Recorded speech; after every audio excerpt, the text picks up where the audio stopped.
නමස්කාර වේවා බුදුරුවනට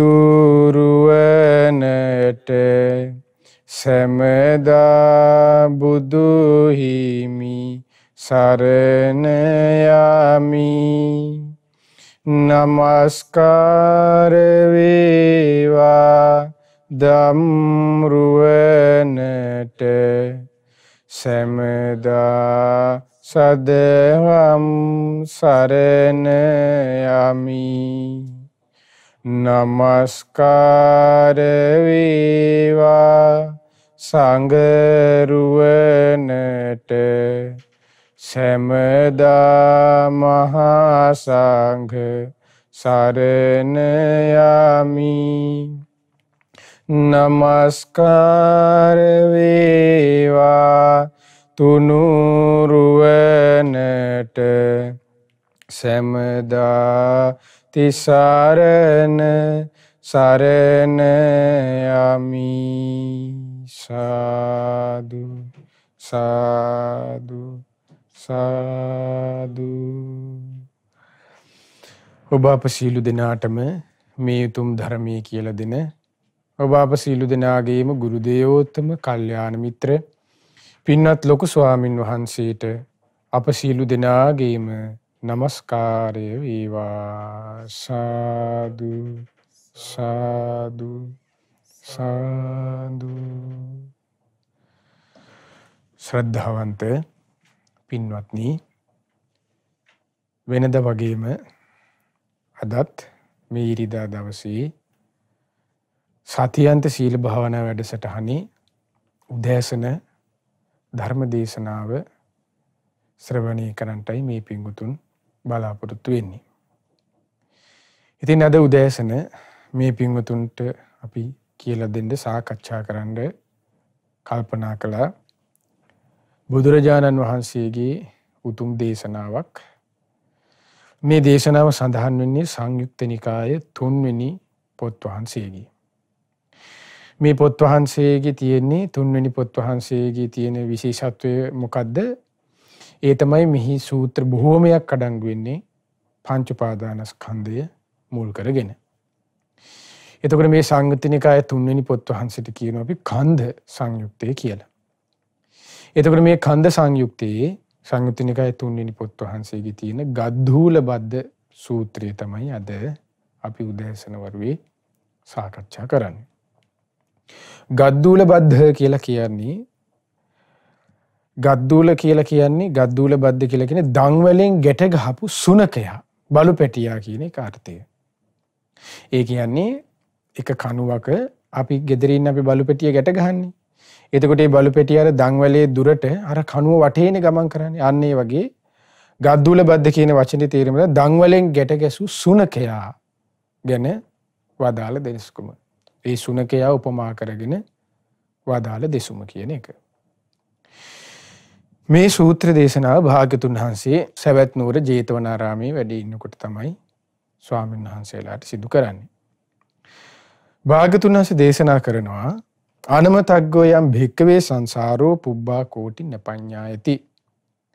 අවිජ්ජා නීවරණානං සත්තානං තණ්හානං සංයෝජනානං සන්ධාවතං සංසරතං. ඒ කිව්වේ මොකද්ද? පින්වත් මහණෙනි, අවිද්‍යා නීවරණානං සත්තානං. අවිද්‍යාවෙන් වැහිලා ගිය. නීවරණ කියලා කියන්නේ නීවරණ කියන වචනේ තේරුම තමයි වහලා දානවා කියන එක, වැහෙනවා කියන එක. කුමකින්ද වැහිලා තියෙන්නේ? අවිද්‍යාවෙන් වැහිලා ගිය. ඊළඟට තණ්හා සංයෝජනානං. තණ්හාවෙන් බැඳිලා තිබෙන. සංයෝජනය කියලා කියන්නේ සංයෝජන කියන වචනේ තේරුම තමයි නැවත නැවත සසරේ යෑම පිණිස උපකාර කරන නිසා. සසරේ පැවැත්ම සකස් කරලා දෙන නිසා ඒවට කියන සංයෝජන කියලා. එතකොට තණ්හා සංයෝජනානං. තණ්හාව නැමැති මේ නැවත උපතක් පිණිස බැඳිලා යන නැවත උපතකින් උපතකට අරගෙන යන මේ තණ්හාවෙන් බැඳිලා අවිද්‍යාවෙන් වෙහිලා තිබෙන මේ සත්වයට මේ ඉපදෙමින් මැරෙමින් යන ස්වභාවය යුතු දෙයක් තියෙනවා. අන්න ඒක බුදුරජාණන් වහන්සේ දේශනා කළ සසර කියලා. ඒ කිව්වේ මොකද්ද? පින්වත් මහණෙනි, අවිද්‍යාවෙන් වැහිලා තණ්හාවෙන් බැඳිලා උපතකින් උපතකට දුවන්නා වූ උපතකින් උපතකට සැරිසරන්නා වූ මේ සත්වයාගේ මේ මෙරමින් ඉපදෙමින් යන ස්වභාවයක් ඇද්ද? එනම් සසර යනු කෙරවලක් නැති දෙයකි. අන්වරාග්‍රය අනමතග්ගයෝ. කෙරවලක් සොයාගන්න නෑ, ආරම්භක කෙරවල දකින්න නැහැ කියලා බුදුරජාණන් දේශනා කළා. එතකොට මේ සසරේ ඉපදෙමින් මැරෙමින් ඉපදෙමින් මැරෙමින් යන සත්වය එහෙනම් වැහිලා තියෙන්නේ මොකෙන්ද? අන්න අවිද්‍යාවෙන්. බැඳිලා තියෙන්නේ මොකේද? සසරට අරන් යන්නේ මොකද්ද? සංයෝජන කිව්වේ සසරට අරන් යනවා කියන කාරණේනේ. ඒ සසරේ නැවත නැවත බැඳ අරන් යන්නේ මොකෙන්ද එහෙනම්? තණ්හාවෙන්. එතකොට අවිද්‍යාව කිව්වේ නීවරණය. නීවරණ කියන්නේ වහලා දානවා කියන එක. එතකොට අවිද්‍යාව කියන වචනේ තේරුම මොකද්ද? ඒ තමයි දුක පිළිබඳව ඇති අනවබෝධය. දුක්ඛේ අඥාන. එතකොට අවිද්‍යාව නීවරණම් කිව්වේ මොකද්ද? දුකේ පිළිබඳ තියෙන අවබෝධය යන්න වහනවා. අවිද්‍යාව නීවරණානම් කිව්වේ ඒකයි. අවිද්‍යාව කිව්වේ මොකද්ද? දුක්ඛේ අඥාන. දුක්ඛ සමුදය අඥාන. දුක්ඛ නිරෝධේ අඥාන. දුක්ඛ නිරෝධ ගාමිනිය පටිපදා අඥාන. දුක්ඛේ අඥාන කිව්වේ දුක පිළිබඳ අවබෝධයක් නැහැ. දුක නම් වාර සත්‍ය ගැන අවබෝධයක් නැහැ ඒ ශ්‍රාවකයාට. ඒ කියන්නේ ඉපදීම දුකක්, ලෙඩවීම දුකක්, මරණය දුකක්, ශෝක කිරීම දුකක්, හැඬීම දුකක්, කායික මානසික පීඩා දුකක්, ප්‍රියයන්ගේ වෙන්වීම කියන්නේ දුකක්, අප්‍රියයන් සමග එකතු වීම කියන්නේ දුකක්, කැමැති දේ නොලැබීම කියන්නේ දුකක්, කෙටියෙන්ම කියොත් මේ පංච උපාදානස්කන්ධයේ දුකක් කියලා අන්නයට අවබෝධයක් නැහැ. ඒකට කියනවා අවිද්‍යාව. එතකොට ආන්නේ දුක පිළිබඳව තියෙන අවබෝධයක් නැතිකමට තමයි කියව අන්න වහලා දාන. දුකේ තියෙන යථා ස්වභාවය වහලා දානවා. නීවරණ කිව්වේ ඒකයි. දුකේ තියෙන සත්‍ය වහනවා. කෙනෙක් හිතන්නේ ඉපදී යන එක හරිය සතුටක්, සොම්නසක්, සැපයක් ඇති කරලා දෙන්නේ. මේ ප්‍රිය වස්තුන් හැම විදිහටම ප්‍රිය ලෙස පිළිගැනීම දුකක් විදිහට නෙමෙයි. එයා දකින්නේ මේකෙන් සැපයක් කියලා. එතකොට අන්න ඒකයි තමයි අවිද්‍යාවෙන් වැහුවා. ඒ විද්‍යාවෙන් වැහුවේ මොකද්ද? විද්‍යාව. සත්‍ය වැහුවේ. ඒ නිසා අන්න අවිද්‍යාව නීවරණයක් වුණා. ඊට පස්සේ දුක්ඛ සමුදය අඥානං. සමුදය කියලා කිව්වේ දුක හටගන්න හේතුවක් තියෙනවා. ඔය කියපු දුක්. ඒ දුක් හටගන්න හේතුව මොකද? තණ්හාව. මේ තණ්හාව තමයි දුක හටගන්න හේතුව කියන එක වහලා දාලන්න. ඒක අවිද්‍යාව. අවිද්‍යාව නීවරණ කිව්වේ ඒකයි. එතකොට මේ අවිද්‍යාව නීවරණයෙන් අන්න දුක හට ගැනීම තණ්හාව කියන එක වහලා දාපු නිසා මේ ලෝක සත්ව හිතන්නේ මොකද්ද? අන්න එක්ක කේත නිසා දුක හට ගන්නවා. එක්කෝ මේ අම්මා තාත්තා නිසා. දැන් සමහරව අද වර්තමානයේ බැන යන්නේ මේ අම්මලා තාත්තලා සතුටු වෙන්න ගිහිල්ලා තමයි අපි හම්බුනේ කියලා සමහර නීච දරුවෝ බයින්නේ දෙමාපියන්ට ওই විදිහට. දෙමාපියෝ දරුවෝ නැති අම්මලා දන්නවා තාත්තලා දන්නවා දරුවෙක්ගේ තියෙන වටිනාකම. ඒ වගේ නීච දරුවෝ බයින ওই විදිහට අම්මලාට. මේ මිනිස්සු සතුටු වෙන්න ගිහිල්ලා තමයි අපි හම්බුනේ කියලා. එතකොට ওই විදිහට සමහර හිතනවා ඒ ওই විදිහට. ඊට පස්සේ සමහර හිතනවා දේවතාවුන් වහන්සේ තමයි මෙහි අරන් ආවේ. කේන්දරෙන් තමයි අරන් ආවේ. සමහරු බ්‍රහ්මයා එව්වා කියලා හිතනවා. ඇයි හිතන්නේ? අන්න අවිද්‍යාවෙන්. අවිද්‍යාව වැහුවේ මොකද්ද? නීවරණවා කිව්වනේ. වහලා දානවා කිව්වේ. වැහුවේ මොකද්ද? දුක හට ගැනීමට හේතුව වැහුවා. අන්න වහලා. දුක හට ගන්න හේතුව මොකද්ද? කිව්වේ තණ්හාවයි. එතකොට අන්න තණ්හාව වහලා දාලා. තණ්හාවේ යථා ස්වභාවය මේක ප්‍රහාණය කරන්න තියෙන දෙයක්. අන්න ඒක වැහුවා. අවිද්‍යාව කිව්වේ ඒකයි. නීවරණය කිව්වේ ඒකයි. ඊට පස්සේ දුක්ඛ නිරෝධය අඥාන. දුක්ඛ නිරෝධය කියලා කිව්වේ මේ තණ්හාව සම්පූර්ණයෙන්ම ඉතිරි නැතුව නොයල්මෙන් නිරුද්ධ කරපුවාම තමයි මෙන්න මේ දුකෙන් නිදහස් වෙන්න තියෙන්නේ කියන යථා ස්වභාවය යන්න වැහුවා. එතකොට ඒක නිරෝධය පිළිබඳව තියෙන අනවබෝධය. අවිද්‍යාව. ඊට පස්සේ කෙනෙක් අන්න වහනවා මොකද්ද මේ දුකෙන් නිදහස් වෙන්න තියෙන මේ තණ්හාව ප්‍රහාණය කරන්න තියෙන මාර්ගය මෙන්න මේකයි. සම්මා දිට්ඨිය, සම්මා සංකල්ප, සම්මා වාචා, සම්මා කම්මන්ත, සම්මා ආජීව, සම්මා වායාම, සම්මා සති, සම්මා සමාධි වශයෙන් තියෙන මේ මාර්ගයේ ප්‍රගුණ කිරීමෙන් විතරමයි මේ දුකෙන් නිදහස් වෙන්න තියෙන්නේ. මේ ඉපදීම ජරා මරණයන්ගෙන් නිදහස් වෙන්න තියෙන්නේ. මේ තණ්හා ප්‍රහාණය කරන්න පුළුවන් වෙන්නේ. නිවන සාක්ෂාත් කරන්න පුළුවන් වෙන්නේ. කියන්නේ යථා ස්වභාවය අවබෝධය යන්න වැහුවා. එතකොට සමහර අය දුකෙන් නිදහස් වෙන්න කියලා ඒ අවිද්‍යාව නිසා අවිද්‍යාව හැඳින්වුවේ නීවරණයක් විදිහට. නීවරණය කියන්නේ මොකද? වහලා දානවා. එතකොට ඒ අවිද්‍යාව නීවරණයෙන් අන්න වහලා දාපු නිසා අන්න කෙනෙක් හිතුව දුකින් නිදහස් වෙන්න තියෙන මාර්ගය තමයි කේන්දරේ බලාගත්ත නම් දුකින් නිදහස් වෙන්නේ ගොඩ උන්නේ හැකි. දේවතාවුන් වහන්සේට පළතුරුවක් තිර 1000ක් තියලා පූජා කරපු ගාම දුකෙන් නිදහස් වෙනවා. අම්මා සනීප කරනවා. අපි ලෙඩ දුකෙන් නිදහස් කරනවා. ඊට පස්සේ විෂ්ණු ආගෝරේ දාපු ගමම හරි ගොඩ. ශෝක පරිදේව දුක් දුන්ම සුසුම් හෙලි ඉන්නේ නැහැ. නැකතට පොල් ගහපු ගමම නැකතට හිස තෙල් ගහපු ගමම පායට කටුකම්බි හිසට මේ මොන හරි තව බෙලිකටු හරි දාලා හිස තෙල් ගාපුවම රයිට් හරි ගොඩ. එහෙම තමයි යන්නේ මිනිස්සු හිතුවේ. දුකින් නිදහස් වෙන්නේ එහෙමයි කියලා. එතකොට උතුරු බලාගෙන නැගෙනහිරට ගියපුවාම අඩි 5ක් පිටිපස්සට තියලා මේ කක්කුට්ට වගේ ඇදේට යන්න නැගෙනහිර දිශාවට ඊශාන්‍ය දිශාවට ආයතකොට වැඩි හරි. එහෙම හිතනවනේ අද මිනිස්සු. දැන් අද මේ විදිහට ඔයාල් මේ පිංගුතුන් අද උදේ මෙහෙම බණ ඇහුවට වෙන channel එකක් මේ වෙලාවට දාලා බලන්න. ඇදේට යන හැටිනේ උගන්වන්නේ. ඇඳුම් රතු පාටට දින්දි ගියේ කොළ පාටට දින්දි ගියේ ඔය වගේ අන්න එතකොට එයා හිතුවේ ඒක මිනිස්සුන්ගේ වැරැද්දක් නෙමෙයි. ඒ හේතුව මොකද්ද? ඒවට නැඹුරු වෙන්නේ. මේ බයිනව නෙමෙයි. සමහරලාට මේ බණ යුණා මට බණි මේවට බැන්න කියලා. මේ බයිනව නෙමෙයි මේකට හේතුව තමයි අවිද්‍යාව. නොදන්නාකම. ආර්ය සත්‍ය පිළිබඳව ඇති අනවබෝධය. එයා හිතුවේ ওই විදිහට ඇදේට ගියපුවම තමයි මාර්ගය ඇදේට යන එක තමයි මාර්ගය. එතකොට දුකින් නිදහස්. එතකොට හේතුව මොකක්ද? අනේ එයා දුකින් නිදහස් වෙන මාර්ගය දන්නේ නැහැ. එතකොට එහෙනම් සම්මා දිට්ඨි සම්මා සංකප්ප වශයෙන් තියෙන මේ මාර්ගයේ ප්‍රගුණ කිරීමෙන් තමයි අන්න දුකින් නිදහස් වෙන මාර්ගය කියලා අන්නේ ශ්‍රාවකේ තේරුම් ගන්නවා. එතකොට ඒක විද්‍යාවටයි අයිති. එතකොට ඔන්න විදිහට සත්‍ය වහලා දානවා අවිද්‍යාව. නීවරණයක් කිව්වේ ඒකයි. තණ්හා සංයෝජනාන. තණ්හාවන්ෙන් මොකද කරන්නේ? නැවත නැවත මේ සසරට අරන් යනවා. ඒකනේ දුක්ඛ සමුදය ආර්ය සත්‍ය අපේ භාගතුන් වහන්සේ දේශනා කළේ තණ්හාව කොයි වගේ කියලාද? යායන් තණ්හා මේ තණ්හාව හරියට මෙන්න මෙහෙමයි කියලා බුදුරජාණන්සේ දේශනා කළා. පෝනෝ භවිකා පුනර්භවය ඇති කරන සංයෝජනයක්. කිව්වේ ඒකයි. නැවත උපතක් අරන් යනවා. පුනර්භවය කිව්වේ ඒකයි. නැවත උපතකට අරන් යන පෝනෝ භවිකා නන්දි රාග සහගත. නිකන් නෙමෙයි ඒතන ඇලෙන තැන සතුටින් පිළිගන්නවා. తත්‍ර తත්‍රාබිනන්දිනී ඒතන සතුටින් පිළිගන්නවා. නන්දි රාග සහගත කියන්නේ ගැඹුරටම බැසගෙන ඉන්නවා ඒ තුල. తත්‍ර తත්‍රාබිනන්දිනී කිව්වේ ඒතන සතුටින් පිළිගන්නවා. ආස්වාදයෙන් ඇලෙනවා නන්දි රාග සහගත. ඒතන සතුටින් එළි යනවා. පිළිගන්න ඇසට පේන්නේ ප්‍රියමනාප රූප දාන්න ආස්වාදයෙන් ඇලෙනවා. නන්දි රාග සහගත කිව්වේ ඒකයි. ඒ කියන්නේ ඊට පස්සේ බැසගත්තා. తත්‍ර తත්‍රාබිනන්දිනී. ඒ දේශනාවේ තියෙනවනේ මේ තණ්හාව බැසගෙන තිබෙන්නේ කොහෙද කියලා භාගතුන් වහන්සේ සතිපට්ඨාන සූත්‍රයේ දේශනා කරනවානේ. මොකද්ද මේ තණ්හාව බැසගෙන තියෙන්නේ? භාගතුන් දේශනා කරන රූපේ. ඊට පස්සේ ශබ්දේ, ගන්ධ සුවඳේ, ඊට පස්සේ රසේ, ඊට පස්සේ මේ පහසේ අරමුණු වල. ඊට පස්සේ මේ ඇස බැසගෙන තියෙන නම් පිහිට පවතින්නේ කුමක් මතද කියලා අහනවා. චක්කුම් බික්කවේ පිය රූපං සාතු රූපං ettesa තණ්හා uppajjamana uppajjana එතන උපදින්නේ කියනවා. එත්ත නිවිසමානා නිවිසිත පිහිට පවතින්නේ පිවිස පවසින්නේ එතනයි කියන. මොකේද ඇසේ කියනවා. කනේ නාසයේ දිවේ කයේ මනසේ කියනවා. එක්ක ඇසේ විඥානේ, කයේ විඥානේ, නාසයේ විඥානේ, දිවේ විඥානේ, ඊට පස්සේ කයේ විඥානේ, මනසේ විඥානේ කියනවා. ඊට පස්සේ නැත්තම් ඇසේ ස්පර්ශේ, කනේ ස්පර්ශේ, නාසයේ ස්පර්ශේ, දිවේ ස්පර්ශේ, කයේ ස්පර්ශේ, මනසේ ස්පර්ශේ කියනවා.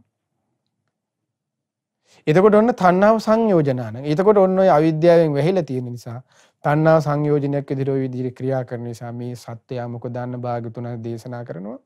ඉපදෙනවා මැරෙනවා, ඉපදෙනවා මැරෙනවා. කවුද ඒ සත්‍යය කිව්වේ? බණ කියන අපි අහන ඔයාලයි ඔක්කොම. ඔන්න අපිට වෙන දේ මේ කිව්වේ. එතකොට ඒකයි අපි නැවත ඉපදී යන්නේ. අන්නේ සසර ගමන බුදුරජාණන් දේශනා කරන අනුරාග්‍රය ආරම්භක කෙරවල දකින්න නැහැ කියලා. ඔන්න මේ විදිහට ওই සූත්‍රය ආරම්භ කරනවා. එතකොට භාගතුන් වහන්සේ දේශනා කරන පින්වත් මහණෙනි යම් දවසක මේ මහා සමුද්‍රයේ සිඳිලා යනවද වේලිලා යනවද එබඳු කාලත් එනවා. ඒ වුණාට පින්වත් මහණෙනි අවිද්‍යාවෙන් වෙහිලා ඉන්න, තණ්හාවෙන් බැඳිලා ඉන්න, උපතකින් උපතකට දුවන්නා වූ ඊටසේ උපතකින් උපතකට සැරිසරන්නා වූ මේ සත්වයාගේ දුක නම් ඒ විදිහට කෙලවර වී යන බවක් මම දකින්නේ නැහැ කියන. ඇයි සමහරු කියනවනේ ඉපදෙලා ඔහොම ඉපදී යන්න ඔටෝ සසරෙන් නිදහස්. ওই විදිහට කියන හිටියනේ. දැන් ශාස්ත්‍රවරුන්ගෙන් ඒ කාලේ හිටියනේ ওই විදිහට කිව්වනේ. මොකද්ද කිව්වේ?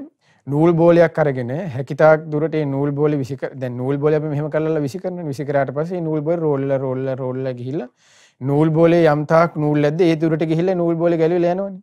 ආන් වගේ ඔහේ යන්නේ කිව්වා සසරේ. රොටෝ නිදහස් කිව්වා. එහෙම කියපුවා හිටියා. ඊටකොට ශාස්ත්‍රාස්ත්‍රවරු. එතකොට අන්න බුදුරජාණන් ඒකයි දේශනා කරන්නේ. මේ මහ මුහුදත් සිඳිලා යනවා. ඒ මහ මුහුදු සිඳිලා ගියත් මේ පොළොව විනාශ වෙලා ගියත් මේ සසර දුකෙන් නම් නිදහස් වෙන්නේ එහෙම ලේසියෙන් කිව්වා. ඔහේ හිටිය කියලා. ඊට පස්සේ බුදුරජාණන් දේශනා කරන ওই විදිහට පින්වත් මහණනි යම් දවසක මේ මහ පොළොව ගිනි ඇවිල්ලා විනාශ වෙලා යනවද? දැන් සත්ත්ව සූර්යග්ගමන සූත්‍රයේ තියෙනවනේ. මේ විදිහට මේ ඊරවල් 7ක් පායලා මේ විදිහට මහා සමුද්‍රය සිඳිලා පළනිරේ දෙවෙනිරේ පායනකොට ඔන්න සමුද්‍රය හිඳිනවා. ඊට පස්සේ ඊරවල් 7ක් පායලා අවසානයේ මොකද වෙන්නේ මේ පෘථිවිය ගිනි ඇවිල්ලා අන්න විනාශ වෙලා යනවා. ඒකට සත්ත්ව සූර්යග්ගමන සූත්‍රයේ තියෙනවනේ ওই විදිහට දේශනා කරලා. එතකොට එහෙම වෙලා මේ පොළොව උඩත් ගිනි ඇවිල්ලා විනාශ වෙලා ගියත් මේ සසරේ යන සත්වයාගේ ඉපදී යන ගමන ඉවරයක් වෙන්නේ නැහැ කියනවා. ඒකට හේතුව ඇයි පින්වත් මහණනි කියන. ඔන්න දැන් අන්න අර බලු පැටිය උපමා කරලා ඔන්න දැන් දේශනාව ආරම්භ කරනවා. ඒ තමයි සෙය්‍යතාපි භික්කවේ. ඒකට හේතුව මෙන්න මේකයි කියනවා. ඒක මේ වගේ දෙයක් පින්වත් මහණනි කියනවා. සෙය්‍යතාපි භික්කවේ සා ගද්දූල භද්දෝ දල්හේ කිල්හේවා තම්හේවා. ওই විදිහට පින්වත් මහණනි බලු පැටියෙක් ඉන්නවා කියලා හිතන්න කිව්වා. ඔය බලු පැටියා දම්වැලකින් ගැට ගහලා දැන් අපේ ගෙදර ඉන්නේ ටොමි අපි දම්වැලෙන් ගැට ගහලා මොකද කරන්නේ කණුවේ ගැට ගහනවනේ ඊට පස්සේ ඉතුරු කොන. එතකොට අන්න ඒ වගේ ওই විදිහට සුනකයා දැන් බෙල්ලේ දම්වැලකට ගහලා එහා පැත්ත ඔන්න ගැට ගහනවා මේ කණුවේ. එතකොට මොකද වෙන්නේ කියනවනේ ඒ සතා ඒ හුල හෝ කණු හෝ ඇසුරු කරගෙන ඒ වටේ විතරයි දුවන්නේ කියනවා. ඇත්තනේ. අපි දැකලා තියෙනවනේ අපේ ගෙදර බලු පැටිය එහෙම වුණාම ඒ වටේ විතරයි ඔහේ දුව ඉන්නේ. ඒ වටේ තමයි පෙරලෙන්නේ කියන. ඔහේ පෙරලි ඉන්නවනේ බලපටව. පින්වත් මහණෙනි, ওই විදිහටමයි ඔන්න බුදුරජාණන් දේශනා කරන සූත්‍රය කොහොමද? ওই විදිහටමයි පින්වත් මහණෙනි ආශ්‍රිතවත් පෘථග්ජනෙක් ඉන්නවා. ඔන්න ආශ්‍රිතවත් පෘථග්ජනෙක් ඉන්න. ආශ්‍රිතවත් පෘථග්ජනයා කිව්වේ කොහොම කෙනෙක්ද? ඔන්න දේශනා කරනවා. භාගතුන් ආශ්‍රිතවත් පෘථග්ජනයාගේ ස්වභාවය. ආශ්‍රිතවා පුතුජනෝ අරියාණං අදස්සාවි අරිය ධම්මස්ස අකෝවිදෝ අරිය ධම්මේ අවිනීතෝ. ඔන්න ආශ්‍රිතවත් පෘථග්ජනයාගේ හැටි. එයා මොකද කියන්නේ? අසුතව පෘථග්ජනෙක් ඉන්න. ඔන්න එයාගේ ස්වභාවයන් කියනවා. කොහොමද? ආර්යයන් වහන්සේලා නොදකින්න කෙනෙක්. ආර්යයන් වහන්සේලා කියන්නේ බුදුරජාණන් වහන්සේ සංඝයා දකින්න කැමති නැහැ. බනිනවා. දැන් ඔය අද ඊයේ පෙරේදත් බැන යන්නේ මිනිස්සු ආන්ගේ අස්පෘථග්ජනයෝ. එතකොට අසුතව පුදුජනෝ සංඝයා දකින්න කැමති නැහැ. ධර්මය අහන්න කැමති නැහැ. බුදුරජාණන් වහන්සේලා දකින්න කැමති නැහැ. එතකොට ආර්යාණං අදස්සාවි. කොහොමද? ආර්යයන් වහන්සේලා නොදකින අරිය ධම්මස්ස අකෝවිදෝ. කෝවිදෝ කියන්නේ හික්මනවා කියන එකනේ. අකෝවිද කියන්නේ හික්මෙන්නේ නැති.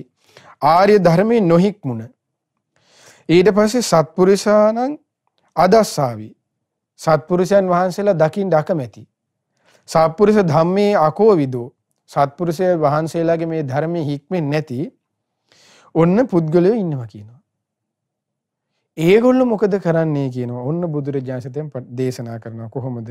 ඒ පුද්ගලයෝ හිතනවා කියනවා රූපං අත්තතෝ සමනුපස්සති. දැන් මේ පින්වතුන් අහලා ඇති වචනයක් විෂයාකාර සක්කාය දිට්ඨිය කියලා. එතකොට ආන්නේ විෂයාකාර සක්කාය දිට්ඨිය ගැන තමයි මෙන්න මේ සූත්‍රයේ ගද්දෝල බද්ද සූත්‍රයේ සඳහන් වෙන්නේ. විෂයාකාර කියලා කිව්වේ දැන් පංච උපාදානස්කන්ධය ගැන තමයි විස්තර කරන්නේ. රූප උපාදානස්කන්ධේ, වේදනා උපාදානස්කන්ධේ, සංඥා උපාදානස්කන්ධේ, සංඛාර උපාදානස්කන්ධේ, විඥාන උපාදානස්කන්ධේ පහයිනේ. එතකොට ඔය එක උපාදානස්කන්ධයකට හතර ආකාරයෙන්. හතර වර පහ කීයද? 20යි. එතකොට ඕක තමයි 20 ආකාර සක්කාය දිට්ඨිය. මේ හතර ආකාරය තමයි දැන් මේ කියලා දෙන්නේ මේ සූත්‍ර දේශනාවේ අපේ භාග්‍යතුන් වහන්සේ දේශනා කරන්නේ. ඒ තමයි ඔන්න අසුතවත් පෘථග්ජනයා හිතනවා කියනවා. දැන් මේ සක්කාය දිට්ඨියේ ස්වභාවය කියන්නේ කොහොමද? ඒ තමයි කියන ඔහු භාග්‍යතුන් වහන්සේ දේශනා කරනවා ඒ අසුතවත් පෘථග්ජනයා රූපං අත්තතෝ සමනුපස්සති. මොකද කරන්නේ? ඔහු ආත්මයක් හැටියට රූපය ගැන මුලාවෙන් දකිනවා කියනවා. රූපං අත්තතෝ සමනුපස්සති. ආත්මයක් හැටියට රූපය මුලාවෙන් දකිනවා. දැන් ආත්මය කියන එක වචනේ අපි අහලා තියෙනනේ. ඊට විරුද්ධ වචනේ මොකද්ද? ධර්මයේ අනාත්මයි කියන එක. අනාත්මයි කිව්වේ මොකද්ද? තමාගේ වශයෙන් පවත්වා ගන්න බෑ. එතකොට මේක අනිත්‍ය නිසා, දුක් නිසා, තමාගේ වශයෙන් පවත්වා ගන්න බැරි නිසා මේ රූපය ඔන්න මම නොවේ, මගේ නොවේ, මගේ ආත්මය නොවේ කියලා කියනවා. දැන් මෙතන අසුතවත් පෘථග්ජනයා මොකද කරන්නේ? එයා හිතනවා කියනවා ආත්මයි කියලා. ඒ කියන්නේ මගේ ආත්මය වශයෙන් පවත්වන්න පුළුවන් කියලා හිතනවා ඒ රූපේ. එතකොට එන්න එයා කියනවා මොකද්ද? ආත්මයක් හැටියට රූපය ගැන මුලාවෙන් දකිනවා. ආත්මය කියන වචනේ එතකොට තේරුම මොකද්ද? තමාගේ වශයෙන් පවත්වා ගන්න පුළුවන්. මම මගේ ආත්මය කියලා අන්න පවත්වා ගන්න පුළුවන්. එතකොට ආත්මය හැටියට රූපේ මුලාවෙන් දකිනවා කිව්වේ මොකද්ද? ඒකේ තේරුම ගත්තොත් ආත්මය කියන එකේ අපි විස්තරය මොකද්ද? තමාගේ වශයෙන් පවත්වා ගන්න පුළුවන්. එතකොට ඒකේ තේරුම මොකද්ද? තමාගේ වශයෙන් පවත්වා ගත හැකි දෙයක් හැටියට අන්න රූපේ මුලාවෙන් දකින්න ඕන පළවෙනි එක. රූපං අත්තතෝ සමනුපස්සති. රූපය තමාගේ වශයෙන් පවත්වා ගන්න පුළුවන් හැටියට රූපය ගැන මුලාවෙන් දකිනවා. රූපය කියේ මොකද්ද? සතර මහා ධාතුත් සතර මහා ධාතුන්ගෙන් හටගත්තේ. මොනවද? පඨවි, ආපෝ, තේජෝ, වායෝ කියන. පඨවි ධාතු තමයි මේ ගොරෝසු තද ගතිය යුතු පොළොවට පස්සලා යන දේවල්. වායෝ ඊට පස්සේ ආපෝ ධාතු තමයි වැగిල්ල යන ස්වභාවයෙන් යුතු දේවල්. ඊට පස්සේ තේජෝ ධාතුව කිව්ව උණුසුම් ස්වභාවයෙන් යුතු දේවල්. වායෝ ධාතුව කිව්ව වාතයේ කොටස්, වායු කොටස්. එතකොට මේ ටික මොකද කරන්නේ? අත්තතෝ සමුනුපස්සති. තමාගේ වශයෙන් පවත්වාගත හැකි දෙයක් හැටියට පඨවි ආපෝ තේජෝ වායෝ ගැන මුලාවෙන් දකිනවා.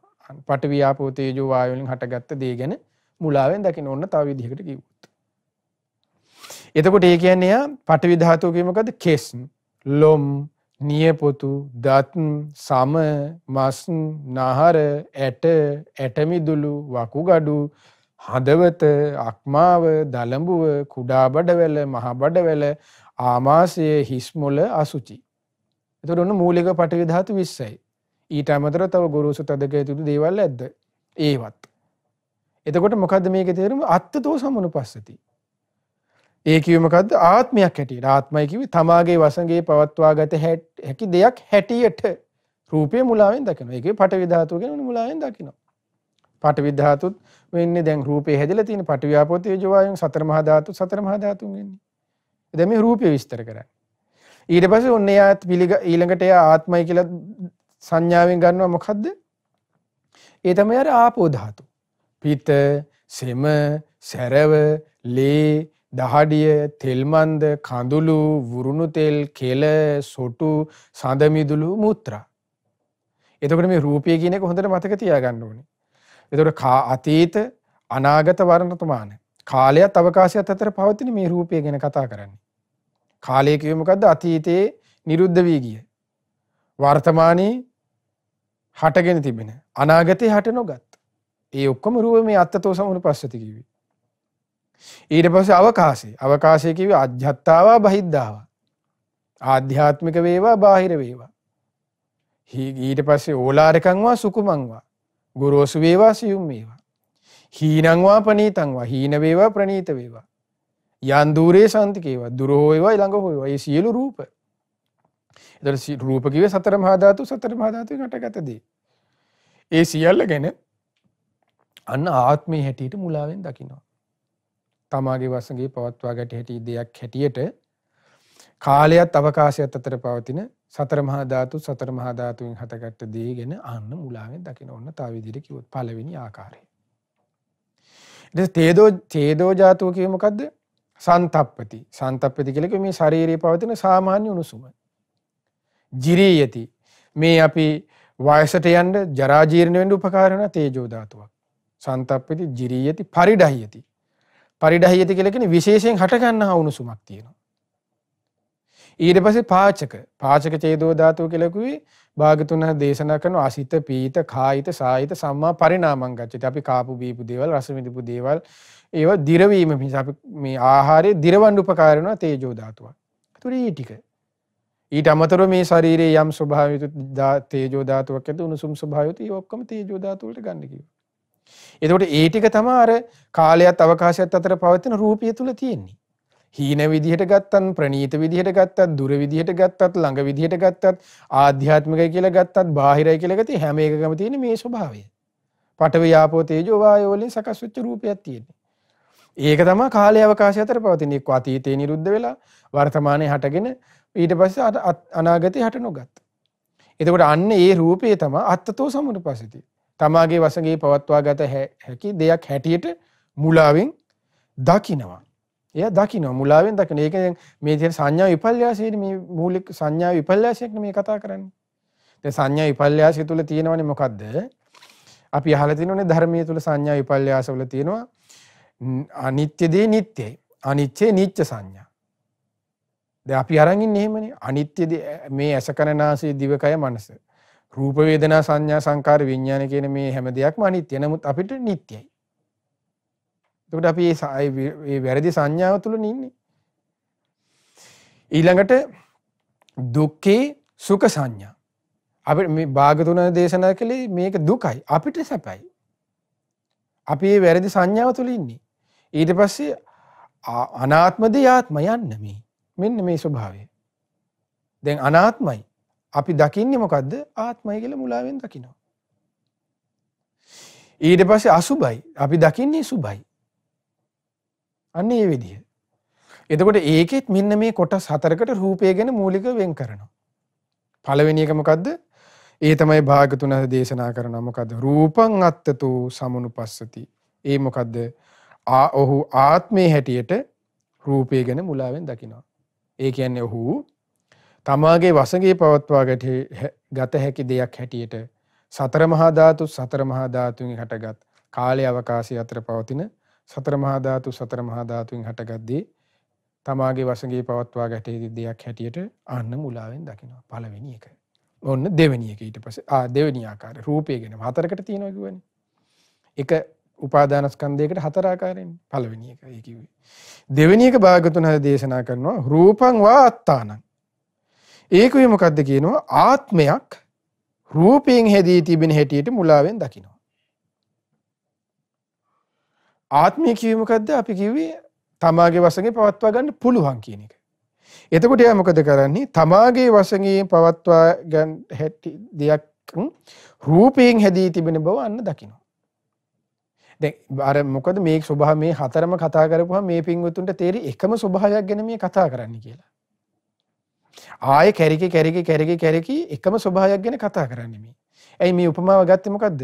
බලුදන් වලේකට ගහලා ඉන්න බලු පෙටියනේ. දැන් උපමාවෙන් භාග්‍යවතුන් වහන්සේ දේශනා කරන බලු පෙටිය ආයේ කැරිකි එන්නේ කොතෙන්ටමද? කැරිකි ඉන්නේ කොහෙද?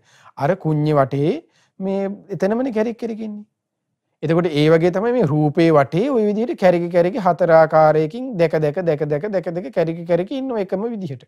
ආත්ම වශයෙන්ම අරගෙන කැරිකි ඒ රූපේම läග විදීමෙම läග සංඥාවෙම läග වේද සංස්කාරයෙම läග විඥානෙම läග ඉන්නවා.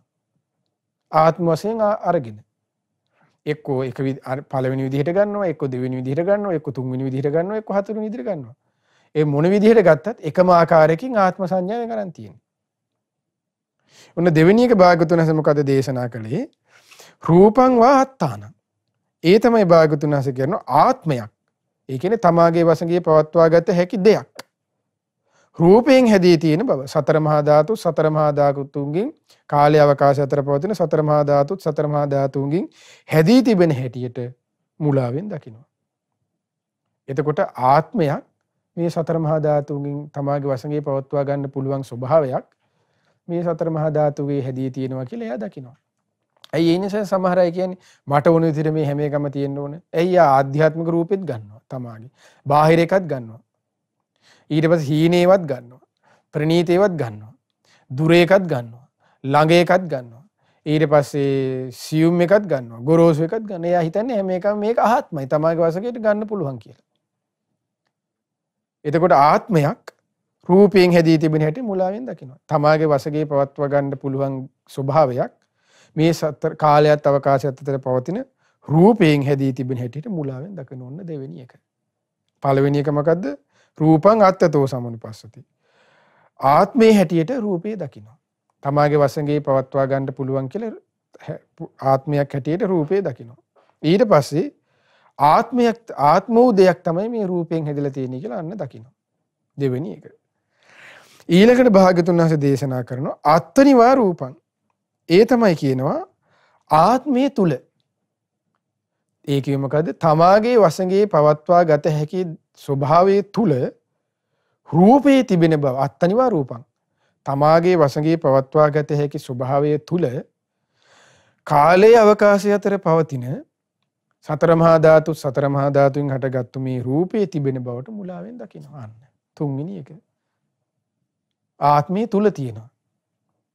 ඒ කියන්නේ තමාගේ වශයෙන් පවත්වා ගත හැකි දේ තුල තමයි මේ රූපේ තියෙන නිසා කිසි දෙයකට බය වෙන්න දෙයක් නැහැ. මට ඕන වෙලාවකට මේ රූපේ පුළුවන් පවත්වන්න. මට ඕන වෙලාවට වෙනස් කරන්න. දැන් ඒකනේ බැරි. බුදුරජාණන් ඒකයි දේශනා කළේ. මේක අනාත්මයි. මේක දුකටයි ආйти. දැන් මේ අපි අරන් ඉන්නේ ස්වභාවය මේ. එතකොට මේක දුකටයි ආйти. දැන් භාග්‍යතුන් වහන්සේ දේශනා කළේ කොහොමද? යමක්ද සතුටින් පිළිගන්නේ ඔහු පිළිගන්නේ දුකයි. රූපං අභිනන්දති දුක්ඛං සෝ අභිනන්දති. රූපයේද සතුටි යම් රූපයක්ද සතුටින් පිළිගත්තේ දුකයි සතුටින් පිළිගත්තේ. එතකොට දුකයි කියලා කියන්නේ එයාට අනිත්‍ය සංඥාව තුළ අවබෝධයක් නැහැ. ඒ දුක සතුටින් පිළිගන්න නිසා අන්න එයා දුක සතුටින් පිළිගන්නේ අනාත්මය පිළිබඳ අවබෝධයක් නැහැ. එයා හිතන්නේ මේක ආත්මයි. මේ ආත්මේ තමයි මේ රූපයේ තුල තමයි තියෙන්නේ කියලා. ඒ නිසා මේ රූපේත් ඒ තමාට ඕන විදිහට පවත්වන්න. දැන් ඒ නිසානේ යම් පිච්ඡන් නලබති තම්පි දුක්ඛං කියන එකේ භාගතුනේ දුකක් හැටියට ඒක දේශනා කළේ. දැන් මේ ආත්ම සංඥාව තුළ ඉන්න නිසානේ අපි ලෙඩ වෙනකොට හිතන්නේ දැන් කැමැති දේ නොලැබීමේ දුක කියන එක භාගතුනස් පෙන්වුවේ කොහොමද?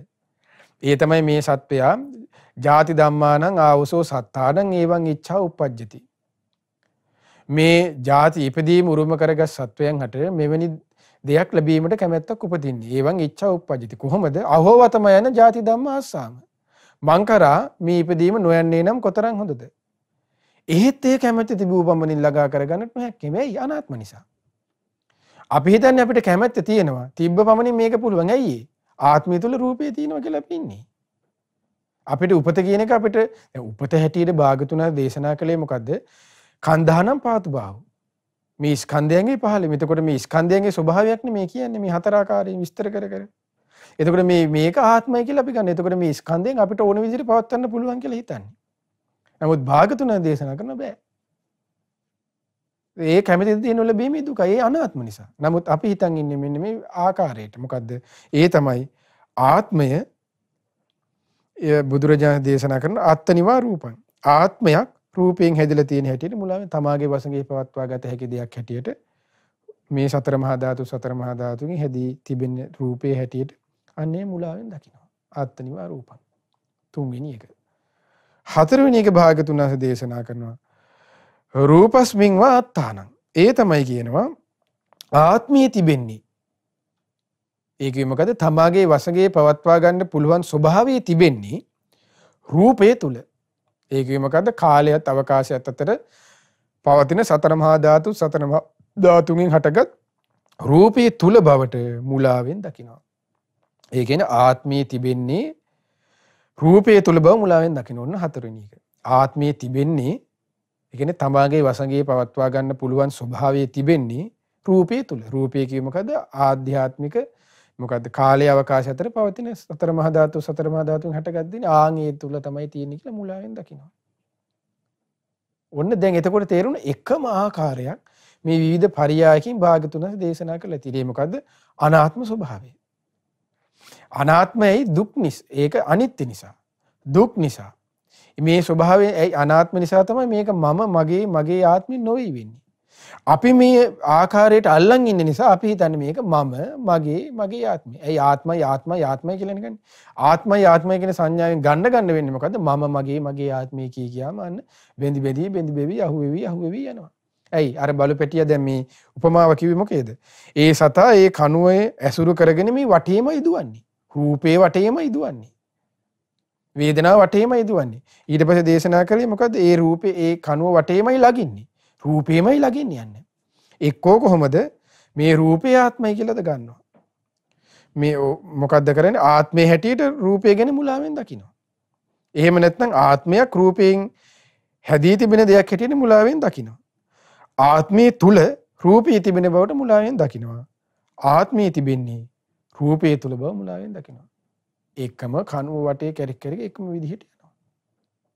ඔන්න බලන්න වෙනදී. ඔන්න රූපය ගැන. ඊට පස්සේ බුදුරජාණන් දේශනා කරන වේදනාව ගැන. විඳීම. දැන් පංච උපාදානස්කන්ධයෙන් දැන් වේදනාවටත් ওই විදිහමයි. මොන භාගතුන් වහන්සේ දේශනා කරනවා කොහොමද? වේදනං අත්තතෝ සමුනුපස්සති. අන්න මොකද්ද? ආත්මයක් හැටියට වේදනාව ගැන මුලාවෙන් දකිනවා. විඳීම ගැන මුලාවෙන් දකිනවා. දැන් විඳීම කියන එක කිත්තම කොහොමද? විඳීම කිව්වේ අභාගතුන් වහන්සේ පංචපාදස්කන්ධයේ වේදනාව දේශනා කරන 6 ආකාරයිනේ. මොකද්ද?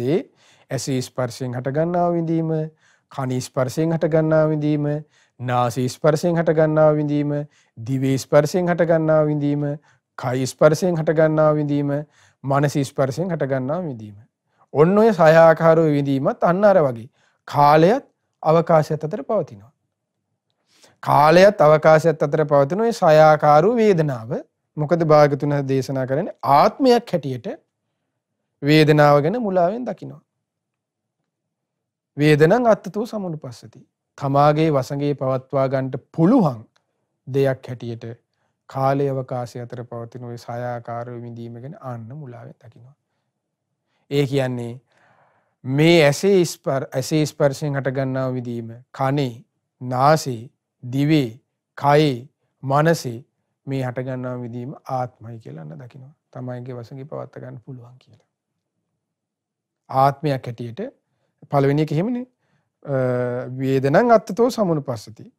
ආත්මයක් හැටියට තමාගේ වසඟේ පවත්වා ගත හැකි දෙයක් හැටියට වේදනාව, 6 ආකාරෝ වේදනාව එන මුලාවෙන් දකිනවා. පළවෙනි එක.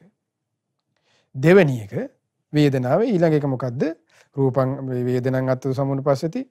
වේදනං වා අත්තානං. ඒකේ මොකද්ද? ආත්මයක් වේදනාවෙන් හැදී තිබෙන හැටියට මුලාවෙන් දකිනවා. තමාගේ වසඟේ පවත්වා ගන්න පුළුවන් දෙයක් වේදනාවෙන් කාලයත් අවකාශයත් අතර පවතින මේ 6 ආකාරෝ වේදනාවෙන් හැදී තිබෙන දෙයක් හැටියට අන්න මුලාවෙන් දකිනවා. එතකොට එයා හිතන්නේ මේ 6 ආකාරෝ වේදනාව නිසා තමයි මේ ආත්මය හැදිලා තියෙන්නේ කියලා. මේ සතර මහා ධාතුන් හටගත්තා වූ මේ රූපේ නිසා තමයි මේ ආත්මය තියෙන්නේ. මේ තමාගේ වසඟේ පවත්වා ගන්න පුළුවන් වෙන්නේ කියලා. පළෙන් කිව්වේ ආත්මය රූපේ හැටියට තමාගේ වසඟේ පවත්වා ගන්න පුළුවන් රූපය. දැන් කියන්නේ මේ රූපයේ ඔස්සේ මේ වේදනාව ඔස්සේ තමයි මේ ආත්මය තමාගේ වශයෙන් පවත්වා ගන්න ස්වභාවය තියෙන්නේ කියලා. ඒකයි මේ කියන්නේ ආත්මයක් වේදනාවෙන් හැදී තිබෙන දෙයක් හැටියට මුලාවෙන් දකිනවා. දෙවෙනි එක. පළ රූපයට ගත්තොත් ආත්මයක් තමාගේ වශයෙන් පවත්වා ගන්න පුළුවන් බවක් රූපයෙන් හැදී තිබෙනවා මුලාවෙන් දකිනවා. දෙවෙනි එකේදී වේදනාවක් ඒ කියන්නේ තමාගේ වශයෙන් පවත්වා ගන්න පුළුවන් ස්වභාවයක් වේදනාවෙන් හැදී තිබෙන හැටියට මුලාවෙන් දකිනවා. දෙවෙනි එක. ඔන්න දෙවෙනි ආකාරය. ඊළඟට භාග්‍යතුන් වහන්සේ දේශනා කළා මොකද්ද? රූපං වා අත්තානං. ඒ කිව්වේ මොකද්ද?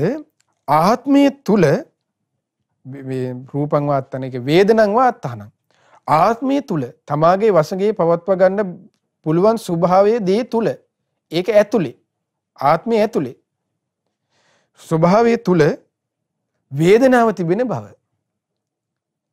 මේ ආත්මයේ තුල මේ ඇතුලේ තමයි මේ ආත්මයේ තිබෙන මේ ආත්ම සංඥාව තුල තමයි මේකට ගැබ්බෙලා තමයි මේ ඇතුලේ තමයි මොකද්ද මේ 6 ආකාරෝ විඳීම් තියෙන්නේ ආධ්‍යාත්මික බාහිර වශයෙන් තිබෙන මේ කාලය අවකාශය අතර පවතින මේ 6 ආකාරෝ විඳීම කියලා අන්න මුලාවෙන් දකිනවා. ඒතර මේ විදිහටත් අන්න කෙනෙක් ඇවිලිලා අහුවෙලා යනවා. එතකොට මේ අපේ හිතේ අපිට ඇලි යන විවිධ පරයයන් තමයි මේ භාග්‍යතුන් වහන්සේ දේශනා කරන්නේ. ඊළඟට බුදුරජාණන් වහන්සේ දේශනා කරනවා වේදනං වා අත්තාන. හතරවෙනි එක. ඒකේ මොකද්ද? ආත්මයේ තිබෙන්නේ වේදනාව තුල. ආත්මයේ තිබෙන්නේ වේදනාව තියෙනවා ඒකේ තුල තමයි අන්න ආත්මයේ තිබෙන්නේ කියලා දකිනවා. ඒ විදිහට. එතකොට ඔන්න ඔය විදිහට වේදනාව ගැන ඔය විදිහට කාලය අවකාශය අතර පවතින 6 ආකාරව විඳීම ගැන ඔන්න ඔය 4 ආකාරයෙන් බෙදලා යනවා. මොකද්ද? ඒ තමයි පළවෙනි එක ආත්මයේ හැටියට වේදනාව ගැන මුලාවෙන් දකිනවා. තමාගේ වසඟේ පවත්වා ගත දෙයක් හැටියට වේදනාව ගැන මුලාවෙන් දකිනවා. ඊට පස්සේ දෙවෙනි එක ආත්මයක් රූපයෙන් හැදී ආත්මයක් වේදනාවෙන් හැදී තිබෙන හැටියට මුලාවෙන් දකිනවා. ඒ කිව්ව මොකද්ද? තමාගේ වසඟේ පවත්වා ගත හැකි දෙයක් ස්වභාවයක් වේදනාවෙන් හට අරගෙන තිබෙන බව වේදනාවෙන් හැදී තිබෙන බව මුලාවෙන් දකිනවා. දෙවෙනි ආකාරය. තුන්වෙනි එක ආත්මයක් තුල වේදනාව තිබෙන බව මුලාවෙන් දකිනවා. ඒ කියන්නේ තමාගේ වසඟේ පවත්වාගත හැකි දෙයක් තුල ස්වභාවයේ තුල වේදනාව තියෙනවා කියලා මුලාවෙන් දකිනවා. තමාගේ වසඟේ පවත්වාගත හැකි ස්වභාවයේ තුල මේ සයාකාර වූ කාලය අවකාශය අතර පවතින වේදනාව තිබෙනවා කියලා මුලාවෙන් දකිනවා. හතුන්වෙනි එක. හතරවෙනි එක ආත්මයේ තිබෙන්නේ රූපයේ තුල බව මුලාවෙන් දකිනවා. ඒ කිව්වේ මොකද්ද? තමාගේ වසඟේ පවත්වා ගන්න පුළුවන් ස්වභාවයේ තිබෙන්නේ මේ කාලය අවකාශය අතර පවතින සයාකාර වූ වේදනාව තුලයි කියන එක අන්න මුලාවෙන් දකින. ඔන්න ආකාර හතර. වේදනාව සම්බන්ධයි. රූපය ගැනත් ඔහොමයි, වේදනාව ගැනත් ඔහොමයි. සංඥාව ඊළඟ එක. සංඥා උපාදානස්කන්ධය. ඒතර සංඥා උපාදානස්කන්ධයත් ඔය විදිහට කාලය අවකාශය අතර පවතිනවනේ. අතීතේ නිරුද්ධ වී ගිය, වර්තමානයේ හටගෙන තිබෙන, අනාගතේ හට නොගත් කාලය. අවකාශයට මොනවද? අධ්‍යාත්තාව බහිද්ධාව. ආධ්‍යාත්මික වේවා, බාහිර වේවා, හීන වේවා, මේ ප්‍රණීත වේවා, ගොරෝසු වේවා, සියුම් වේවා, දුර වේවා, ළඟ වේවා සංඥාවක් ඇද්ද? මොනවද සංඥාව කියලා කිව්වේ? රූප සංඥා, ශබ්ද සංඥා, ගන්ධ සංඥා, රස සංඥා, පොට්ටබ්බ සංඥා, ධම්ම සංඥා. රූප හඳුනා ගැනීම, ශබ්ද හඳුනා ගැනීම, ගන්ධ සුවඳ හඳුනා ගැනීම, රස හඳුනා ගැනීම, පහස හඳුනා ගැනීම, අරමුණු හඳුනා ගැනීම. ඔන්න ඔය කාලය අවකාශය අතර පවතින ඔන්න සංඥාව. ඔන්න සංඥාවත් භාග්‍යතුන් වහන්සේ මොකද දේශනා කරන්නේ? ඒකේනා මොකද කරන්නේ? සංඥං අත්තතෝ සමුනුපස්සති. ඔහු ආත්මයක් හැටියට සංඥාව ගැන මුලාවෙන් දකිනවා. තමාගේ වසඟේ පවත්වා ගත හැකි දෙයක් හැටියට කාලයේ අවකාශයේ අතර පවතින මේ සායාකාර වූ සංඥාව ගැන අන්න මුලාවෙන් දකිනවා. අන්න පළවෙනි ආකාරය. දෙවෙනි එක භාග්‍යතුන් වහන්සේ දේශනා කළේ කොහොමද? ඒ තමයි දෙවෙනි එක දේශනා කළේ. පළවෙනි එක දෙවෙනි එක සංඥං වා අත්තාන. ඒ තමයි මොකද්ද? ආත්මයක් සංඥාවෙන් හැදී තිබෙන හැටියට මුලාවෙන් දකිනවා. ආත්මයක් තමාගේ වශයෙන් පවත්වා ගත හැකි දෙයක්, ස්වභාවයක්, තමාගේ වශයෙන් පවත්වා ගත හැකි ස්වභාවයක් සංඥාවෙන්, ඔය කාලයේ අවකාශය අතර පවතින සයාකාර වූ සංඥාවෙන් හැදී තිබෙන හැටියට මුලාවෙන් දකිනවා. දෙවෙනි එක. තුන්වෙනි එක මොකද්ද? ඒ තමයි ආත්මනිවා සංඥා. ඒ තමයි මොකද්ද? ආත්මයේ තුල තමාගේ වශයෙන් පවත්වා ගත හැකි ස්වභාවයේ තුල සංඥාව තිබෙන බව මුලාවෙන් දකිනවා. ඔය කාලයේ අවකාශයේ අතර පවතින සයාකාර වූ සංඥාව කොහොමද ආත්මයේ තුලයි තියෙන්නේ කියලා අන්න මුලාවෙන් දකිනවා. ආත්මයේ තුල තමාගේ වශයෙන් පවත්වා ගන්න පුළුවන් ස්වභාවයේ තුල ඔය කාලයේ අවකාශය අතර පවතින සංඥාව තිබෙන බවට මුලාවෙන් දකිනවා. ඔන්න තුන්වෙනි ආකාරය. හතරවෙනි එක භාග්‍යතුන් වහන්සේ දේශනා කරනවා ආත්මයේ තිබෙන්නේ සංඥාව තුල බව මුලාවෙන් දකිනවා. ආත්මය කිව්වේ මොකද්ද? තමාගේ වශයෙන් පවත්වා ගන්න පුළුවන් කියන එක. තමාගේ වශයෙන් පවත්වා ගන්න පුළුවන් ස්වභාවයේ තිබෙන්නේ කුමක් තුලද මේ කියන්නේ? සංඥාව තුලයි කියන එක. තමාගේ වශයෙන් පවත්වා ගන්න පුළුවන් ස්වභාවය තිබෙන්නේ මේ කාලයේ අවකාශය අතර පවතින සංඥාව තුල බවට මුලාවෙන් දකින. ඔන්න හතරවෙනි එක. ඔන්න සංඥාව ගැන. එතකොට තියෙන්නේ මේ සංඥාව ආත්මයි කියලා අන්න පිළිගන්න ස්වභාවය. එතකොට මේ සංඥාවේ පිළිබඳ තියෙන ආත්ම ස්වභාවය ආත්මයි කියලා ගන්නස. එතකොට අනාත්මය ප්‍රකට වුණොත්, එතකොට අනාත්මය ප්‍රකට වෙන්නේ නම් ඔහුට යම් අනිත්‍ය සංඥාව පිළිබඳ අවබෝධයක් ඇති වෙන්න ඕන. ඊට පස්සේ දුක ගැන අවබෝධයක් ඇති වෙන්න ඕන. දැන් මේ විදිහට මගේ නොවේ, මගේ ආත්මය නොවේ කියලා යම් මේ බහැර කිරීම මේ විදිහට තේරුම් ගන්න අනාත්මයේ තුල ප්‍රකට වීමක් තියෙන්න ඕන. එතකොට මේ අනාත්ම සංඥා ප්‍රකට වුණොත් මෙන්න මෙයා, එතකොට අනාත්ම සංඥා ප්‍රකට කියන්නේ අනිත්‍ය දුක ගැන ඔහුට ප්‍රකට බවක් තියෙනවා. දැන් මේ කියන්නේ විෂයාකාර සක්කාය දිට්ඨිය කියන්නේ අපි තමාට මේ විදිහට සක්කාය දිට්ඨි සොකීය දිෂ්ටි තමා මේ විදිහට අන්න කෙනෙක් පුද්ගලිකව බෙඳි යන ආකාරය ගැන මේ විස්තර කරන්නේ. එතකොට අපි ඇහැට පේන රූපයට ඒ රූප සංඥාවට ඒ රූපයේ ඇතිවන ඇසේ ස්පර්ශයෙන් ඇතිවන විඳීමට ඒ හඳුනා ගන්නා වූ සංඥාවට ඒ රූප සංඥාවට මෙන්න මේ විදිහට අපි බෙදෙනවා. කොහොමද? ආත්මය හැටියට. ආත්මයක් හැටියට ඒ රූප සංඥා දැන් වෙන් කර ගත්තොත් එහෙම තව ගැඹුරට කතා කළොත් එහෙම තව ටිකක් විස්තර ඇතුළට කතා කරලා දැන් රූප සංඥා, ශබ්ද සංඥා, ගන්ධ සංඥා, රස සංඥා, පොට්ටබ්බ සංඥා, ධම්ම සංඥා කියලා විස්තර කළේ. එතකොට රූප සංඥාව ගත්තොත් එහෙම මේකට මේ හතරට ගලපලා ගැලවුවොත් කොහොමද එයා ගන්නෙ? ආත්මයක් හැටියට රූප සංඥාව ගැන මුලාවෙන් දකිනවා. මොන පළවෙනි ආකාරය. තමාගේ වසඟේ පවත්වා ගන්න පුළුවන් දෙයක් හැටියට රූප සංඥාව ගැන මුලාවෙන් දකිනවා. පළවෙනි එක. දෙවෙනි ආකාරය කිව්වොත් ආත්මයක්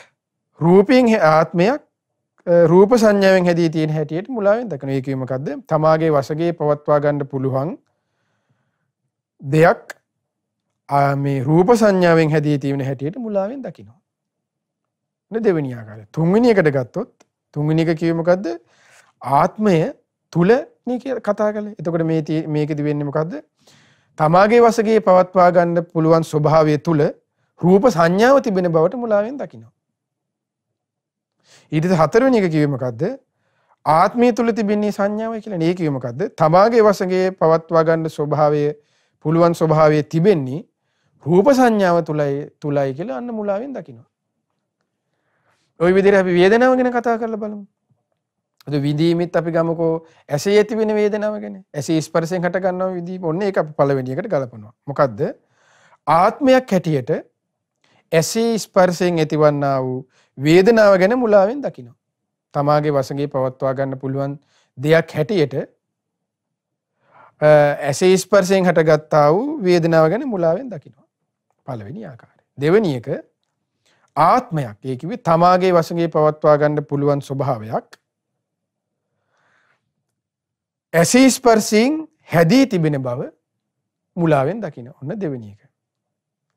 තුන්වෙනි එක ආත්මය තුල තිබෙන්නේ රූපයයිනේ. ආත්මය තුල තිබෙන්නේ ඇසේ, ආත්මය තුල තිබෙන්නේ විඳීමයි කියන එක දැන් කතා කරන්නේ. ඒ තියෙන්නේ මොකද්ද? දැන් ඒකට ගත්තොත් ඇසේ ස්පර්ශය මුල් කරගෙන වේදනාව ඔන්න කොහොමද? තමාගේ වසඟේ පවත්වා ගන්න පුළුවන් ස්වභාවය තුල ඇසේ වේදනාව, ඇසේ ස්පර්ශයෙන් හට ගන්නා වේදනාව තිබෙන බව මුලාවෙන් දකිනවා. තුන්වෙනි ආකාරය. හතරවෙනි එක මොකද්ද කිව්වේ? ආත්මය තිබෙන්නේ විඳීම තුල කියලානේ. ඒ කිව්වේ මොකද්ද?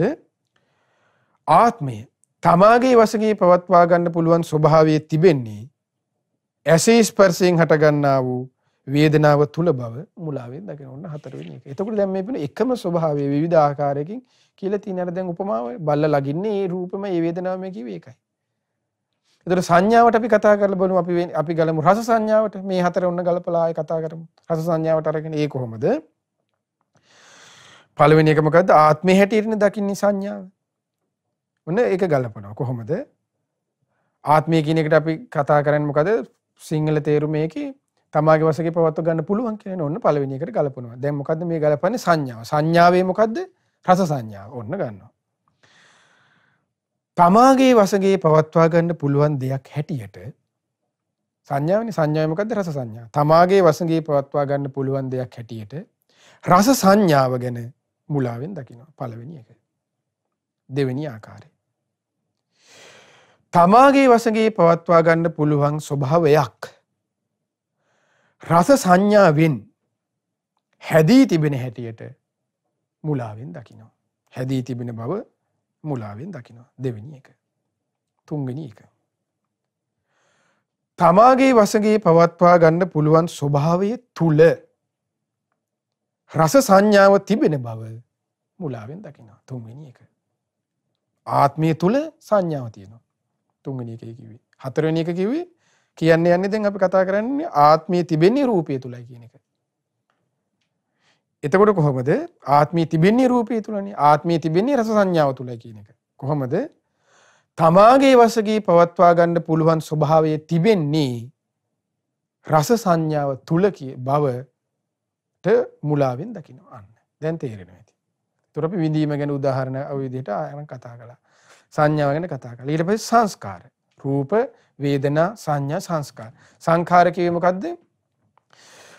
හඳුනාගත් රූපයට අනුව චේතනා පහළ වීම. රූප සංචේතන. ශබ්ද සංචේතන. හඳුනාගත් ශබ්දයට අනුව චේතනා පහළ වීම. ගන්ධ සංචේතන. හඳුනාගත් ගන්ධ සුවඳට අනුව චේතනා පහළ වීම. ගන්ධ සංචේතන. ඊට පස්සේ රස සංචේතන. හඳුනාගත් රසයට අනුව චේතනා පහළ වීම. ඊළඟට පොට්ටබ්බ සංචේතන. හඳුනාගත් පහසට අනුව චේතනා පහළ වීම. ධම්ම සංචේතන. හඳුනාගත් අරමුණු වලට අනුව චේතනා පහළ වීම. ඔන්න ඔය විදිහට. දැන් සංඥාව මේ සංස්කාරයේ සහය ආකාරයි. සංකාර උපාදාන ස්කන්ධය විස්තර කරනකොට. ඔය මොකද්ද මේ රූප සංචේතන, ශබ්ද සංචේතන, ගන්ධ සංචේතන, රස සංචේතන, පොට්ටබ්බ සංචේතන, ධම්ම සංචේතන.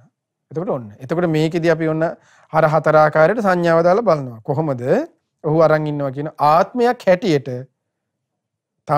සංඥාව ගැන මුලාවෙන් දකිනවා. තමාගේ වශයෙන් පවත්වා ගන්න පුළුවන් දෙයක් හැටියට සංස්කාරය ගැන අන්න මුලාවෙන් දකිනවා. සංස්කාර කියේ මොනවද? අර සය ආකාර වූ රූප, ශබ්ද, ගන්ධ, රස, රූප සංචේතන, ශබ්ද සංචේතන, ගන්ධ සංචේතන, රස සංචේතන, පොට්ටබ්බ සංචේතන, ධම්ම සංචේතන, කාලය අවකාශ අතර පවතින. ඔන්න ඒ ටික. ඊට පස්සේ දෙවෙනි එක කොහොමද? ආත්මයක් සංඥාවෙන් හැදී මේ සංස්කාරයෙන් හැදී තිබෙන හැටියට මුලාවෙන් දකිනවා. දෙවෙනි එක. තුන්වෙනි එක ආත්මය තුල සංස්කාරයේ තිබෙන බව මුලාවෙන් දකිනවා. හතරවෙනි එක ආත්මය තිබෙන්නේ සංස්කාරය තුල බවට මුලාවෙන් දකිනවා. දැන් අර උදාහරණ අරගෙන අපි දැන් කතා කරමු. මොනවද සංස්කාරවල කිව්වේ? රූප සංචේතන, ශබ්ද සංචේතනනේ. එතකොට අපි එකකින් ගමු හඳුනාගත් ශබ්දයට අනුව චේතනා පහළ වීම. ශබ්ද සංචේතන වරම් බලමුකෝ. ඔන්න දැන් අපි ගන්නවා. ආකාර හතරට ගලපලා. පළවෙනි එක. කොහොමද? ආත්මයක් හැටියට දැන් සංඥාව මේ සංස්කාරයෙන් ගන්නවා කියන්නේ. එතකොට සංස්කාරය අපි ගන්නෙ මොකද්ද ගන්නවා කිව්වේ? ශබ්ද සංචේතනාවනේ. හඳුනාගත් ශබ්දයට අනුව චේතනා පහළ වුණේ. ආත්මයක් හැටියට ශබ්ද සංචේතනාව ගැන මුලාවෙන් දකිනවා. ඒ කිව්වේ මොකද්ද? තමාගේ වශයෙන් පවත්වා ගන්නට පුළුවන් දෙයක් හැටියට දැන් ශබ්ද සංචේතනාව ගැන මුලාවෙන් දකිනවා. ඔන්න පළවෙනි එක. දෙවෙනි එකට ගලපමු. ආත්මයක් ඒ කිව්වේ තමාගේ වශයෙන් පවත්වා ගන්න පුළුවන් ස්වභාවයක් ශබ්ද සංචේතනාවෙන් හැදී තිබෙන හැටියට මුලාවෙන් දකිනවා. නේ දෙවෙනි එක. තුන්වෙනි එකට ගලපමු. තුන්වෙනි එක මොකද්ද? ආත්මයේ තුල සංස්කාරය තියෙන්නේ. ඔන්න ඒකෙදි. දැන් සංකාරය ගන්න අපි මොකද්ද? හඳුනාගත් ශබ්දයට අනුව චේතනා පහළ වීම. ශබ්ද සංචේතනාව. එතකොට ආත්මයක් තුලනේ. එතකොට කොහොමද තමාගේ වශයෙන් පවත්වා ගන්න පුළුවන් ස්වභාවය තුල හඳුනාගත් ශබ්දයට අනුව චේතනා පහළ වීම තිබෙන බවට මුලාවෙන් දකිනවා. තුන්වෙනි එක. හතරවෙනි එක මොකද්ද කිව්වේ? ආත්මයේ තිබෙන්නේ සංඛාරය තුලයි. ඔන්න. තමාගේ වශයෙන් පවත්වා ගන්න පුළුවන් ස්වභාවයේ තිබෙන්නේ හඳුනාගත් ශබ්දයට අනුව චේතනා පහළ වීම තුල බව මුලාවෙන් දකිනවා. ඔන්න සංචේතනාවල අපි ශබ්ද සංචේතන අරගත්තා. අපි දැන් ආයේ සංස්කාරවල තව එකක් ගමු. පොට්ටබ්බ සංචේතනාව හඳුනාගත් පහසට අනුව චේතනා පහළ වීම අරගෙන ආයේ මේක කතා කරමු. මේ සතර ආකාරය ගැන ඔන්න අපි ආයේ කතා කරනවා. මොකද්ද? ආත්මේ හැටියට සංඛාරයෙන් දකින්නේ පළවෙනි එක. ඔන්න ඒකෙදි තමාගේ වශයෙන් පවත්වා ගන්න පුළුවන් දෙයක් හැටියට හඳුනාගත් පහසට අනුව චේතනා පහළ වීම ගැන මුලාවෙන් දකිනවා. ඔන්න පළවෙනි එක. දෙවෙනි එක කොහොමද? ආත්මයක් සංඛාරයෙන් හැදී තිබෙන හැටියට මුලාවෙන් දකිනවා කිව්වේ. දැන් දෙවෙනි එකට අපි කතා කරලා බලමු. කොහොමද? හඳුනා ආත්මයක් කිව්වේ මොකද්ද? තමාගේ වශයෙන් පවත්වා ගන්නට බැරි ස්වභාවයක් හඳුනාගත් පහසට අනුව චේතනා පහළ වීමෙන් හැදී තිබෙන දෙයක් හැටියට මුලාවෙන් දකිනවා. ඔන්න දෙවෙනි එක. දැන් හඳුනාගත් මේ පොට්ටබ්බ සංචේතනවන ගන්න හඳුනාගත් පහසට අනුව චේතනා පහළ වීම. ඊට පස්සේ තුන්වෙනි එක මොකද්ද? ආත්මයේ තුල සංස්කාරය තියෙනවා. ඒක මොකද්ද? ආත්මයේ තුල තමයි දැන් පොට්ටබ්බ සංචේතනව තියෙන්නේ කියන එක. ඒක කොහොමද තේරුම් ගන්නේ? තමාගේ වශයෙන් පවත්වා ගන්න බැරි ස්වභාවයේ තුල හඳුනාගත් පහසට අනුව චේතනා පහළ වීම තිබෙන බව මුලාවෙන් දකිනවා. හතරවෙනි එක මොකද්ද? ආත්මයේ තිබෙන්නේ සංඛාරය තුලයි. ආත්මයේ තිබෙන්නේ පොට්ටබ්බ සංචේතනාව තුලයි කියන එක. ඒ කියන්නේ මොකද්ද? තමාගේ වශයෙන් පවත්වා ගන්න බැරි ස්වභාවයේ තිබෙන්නේ අන්න මොකද්ද? හඳුනාගත් පහසට අනුව චේතනා පහළ වීම තුල බව මුලාවෙන් දකිනවා. ඔන්න දැන් තේරෙනවා ඇති. රූපය ගැන, විඳීම් ගැන, සංඥා ගැන, සංස්කාරය ගැන. විඥානය. විඥාන උපාදානස්කන්ධය ළඟට. විඥානියත් කොහොමද? සහයාකාරයිනේ. කරුණු දෙකක එකතුව ද්වයම් පටිච්ච භික්ඛවේ විඥානං සම්භූති. කරුණු දෙකක එකතුව විඥානය. මොකද්ද? ඇසයි රූපය එකතු වීම ඇසේ විඥානය. කනයි ශබ්දය එකතු වීම කනේ විඥානය. නාසයේ ගඳ සුවඳ එකතු වීම නාසයේ විඥානය. දිවයි රසය එකතු වීම දිවේ විඥානය. කයයි පහසයි එකතු වීම කයේ විඥානය. මනසයි අරමුණු එකතු වීම මනසේ විඥානය. ඔන්න සයාකාරෝ විඥානය. එතකොට කාලයත් අවකාශයත් අතර පවතින ওই සයාකාරෝ විඥානය කොහොමද ආත්මයක් හැටියට විඥානය ගැන මුලාවෙන් දකිනවා. පළවෙනි එක. ආත්මයක් විඥාණයෙන් හැදී තිබෙන හැටියට මුලාවෙන් දකිනවා. තුන්වෙනි එක ආත්මයේ තුල විඥානයේ තිබෙන බව මුලාවෙන් දකිනවා. හතරවෙනි එක ආත්මයේ තිබෙන්නේ විඥානයේ තුල බව මුලාවෙන් දකිනවා. දැන් ඔන්න විඥානය අපි සයාකාරයි කියවනේ. රූප මොකද්ද? ඇසේ විඥානය, කනේ විඥානය, නාසයේ විඥානය, දිවේ විඥානය, කය විඥානය, මනසේ විඥානය. දැන් ඒක අපි අරගෙන ඔන්න අපි ගමු ඒකේ ඇසේ විඥානය ගමුකෝ. ඔන්න ඇසේ විඥානය. නැත්නම් මනසේ විඥානය. මනසෙන් අරමුණු හඳුනා මනසෙන් අරමුණු දැන ගැනීම කියන එක. ඇසේ මේ මනසේ විඥානය කියන එක. ඔන්න අපි ඒක ගමු දැන්. අරමුණු දැන ගැනීම. අපිට තේරෙන එකක් ගමුකෝ අපි ඇසේ විඥානයම ගමුකෝ. ඔන්න හරි. එතකොට මොකද්ද? රූප දැන ගැනීම. විඥානිකව දැන ගන්නවා කියන්නේ. එතකොට ඇසේ විඥානික රූප දැන ගැනීම. ආත්මයේ හැටියට පළවෙනි එක මොකද්ද? ආත්මයක් හැටියට විඥානය ගැන මුලාවෙන් දකින්නවනේ. ඔන්න දැන් මේ ගත්තේ චක්කු විඥානය. ආත්මයක් හැටියට. ඒ කිව්වේ තමාගේ වශයෙන් පවත්වා ගන්න පුළුවන් දෙයක් හැටියට ඇසේ විඥානය ගැන මුලාවෙන් දකිනවා. පළවෙනි එක. දෙවෙනි ස්වභාවය කොහොමද? ආත්මයක් විඥාණයෙන් හැදී තිබෙන හැටියටනේ මුලාවෙන් දකිනවා කිව්වේ. ඔන්න හරි. දැන් අපි ගන්නේ ඇසේ විඥානයෙන්. ආත්මයක් තමාගේ වශයෙන් පවත්වා ගන්න පුළුවන් ස්වභාවයක්. ඇසේ විඥාණයෙන් හැදී තිබෙන හැටියට මුලාවෙන් දකිනවා. දෙවෙනි එක. තුන්වෙනි එක. කොහොමද තුන්වෙනියට දකිනවා කිව්වේ? ආත්මය තුල විඥානය තියෙනවා කියලානේ. ඔන්න හරි. තමාගේ වශයෙන් පවත්වා ගන්න පුළුවන් ස්වභාවය තුල ඇසේ විඥානය තිබෙන බව මුලාවෙන් දකිනවා. තුන්වෙනි එක. හතරවෙනි එක කොහොමද කිව්වේ? ආත්මය තිබෙන්නේ විඥානය තුලයි කියන එකනේ. ඒ කිව්වේ මොකද්ද? තමාගේ වශයෙන් පවත්වා ගන්න බැරි ස්වභාවයේ තිබෙන්නේ ඇසේ විඥානය තුල බව ඔහු මුලාවෙන් දකිනවා.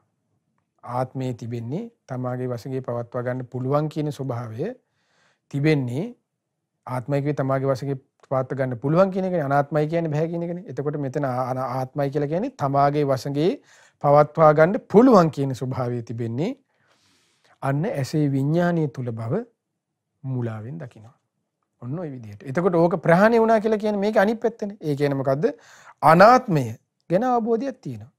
එතකොට යාට අනාත්මය කියන්නේ මේ කිසිවක් තමාගේ වශයෙන් පවත්වා ගන්න බෑ. ඒ කියන්නේ දැන් එයා ගන්නෙ නෑ ආත්මේ හැටියට රූපය ගන්නෙ නෑ. ඒ කියන්නේ ඊළඟට ආත්මයක් රූපයෙන් හැදී තිබෙනවා කියලා ගන්නෙ නෑ. ඊට පස්සේ ආත්මය තුල රූපේ තියෙනවා කියලා ගන්නෙ නෑ. ආත්මය තිබෙන්නේ රූපේ තුලයි කියන විදිහට ගන්නෙ නෑ. එයාට අනාත්ම සංඥා ප්‍රකට නිසා. අනාත්ම සංඥා වැඩෙන්න නම් එයාට අනිත්‍ය ගැන දුක ගැනත් යම් අවබෝධයක් තියෙන්න ඕනේ. ඒතර ඔය විදිහ අනාත්ම සංඥා අනිත්‍ය දුක්ඛ අනාත්මය ගැන නුවණින් පිළිසිඳ දකින කෙනා තමයි අන්න මේ රූප වේදනා සංඥා සංකාර විඥාන කියන මේ පංච උපාදානස්කන්ධය මම මගේ ආත්මය නොවේ කියලා බැහැර කරනවා. එතකොට මේ සූත්‍රයේ අවසානයේ භාගතුනස මේ විදිහට දේශනා කරන ඔය විදිහට කියලා පින්වත් මහණී පෘථග්ජනයා රූපේ ඇසුරු කරගෙන ඔය විදිහට ඒ වටේමයි දුවන්නේ. කියනයි මේ හතර ආකාරයෙන් දුවනවා.